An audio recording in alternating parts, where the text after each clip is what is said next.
છોટાઉદેપુરના ક્વાંટ તાલુકાના પડવાણી ગામ પાસે વાંસ ભરેલો ટેમ્પો પલટી મારવાની ઘટના બની હતી। આ ઘટનામાં કુલ 3 લોકોના મૃત્યુ નિપજ્યા હતા।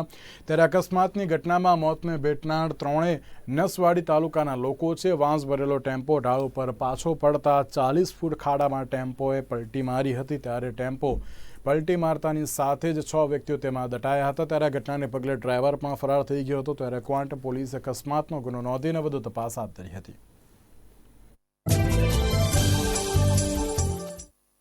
ગઈકાલે ક્વાંટ પોસ્ટ વિસ્તારમાં સાંજના 6 વાગે પડવાણી ગામે મેડીના ઢાળ પાસે એક આઈસર ટેમ્પો નીચે ઉતરતા ગફલતભરી રીતે હંકારતા પલટી ખાઈ ગયેલો, જેમાં 2 વ્યક્તિ સ્થળ પર જ મૃત્યુ પામેલ અને એક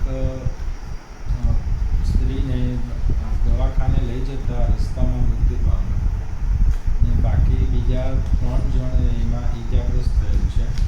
ટેમ્પો ચાલક હાલ ફરાર છે, જેની તપાસ તજવીજ ચાલુ છે।